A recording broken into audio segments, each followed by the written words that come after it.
องน้องมาออกเห็นเขาว่าสิ้นสอดพ่อน้องก่อนเอาเงินค่านอนอายตกตะลึงยืนซึ้งนั่งน้ำตานอง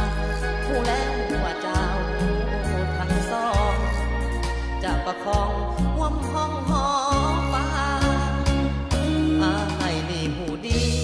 ต้องเสียทีให้คนเมืองนอกเงินดอลลาร์เข้ามาทองกับมาสอบในงานของนาอายคนมาก่อนผู้ห่วมนอนเข้ามาทีหลังผู้แล้วว่าต้อง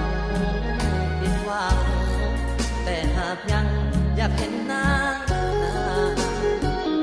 อายลืมบ่ได้เสียดายเด้อดีตอายบ่คาดคิ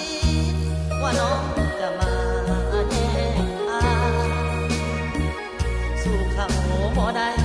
ต้องมานั่งให้อยู่ในกองลางถึงเพื่อนเขาหอมแก้มนางแถมยังห้องมาเยอะ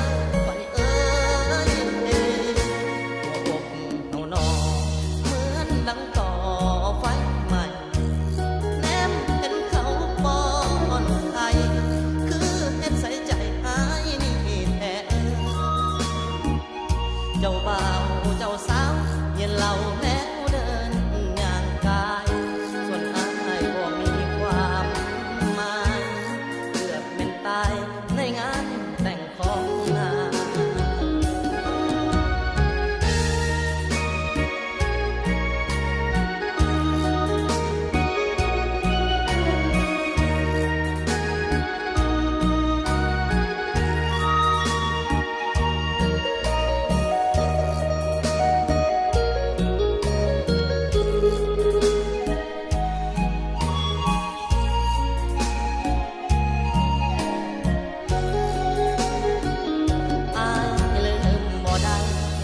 เสียดายเด้อดีตอายบ่คาดคิดว่าน้องจะมาแย่งอายสู่เขาบ่ได้ต้องมานั่งให้อยู่ในกองลางถึงเพื่อนเขาหอมแก้มนางแถมยังห้องมาเยอะไว้เอ้ยหัวอกเฮานอเหมือนดังต่อไฟใหม่แนมเห็นเขาป้อนไทยคือเห็นใส่ใจหายนี่แท้เจ้าบ่าว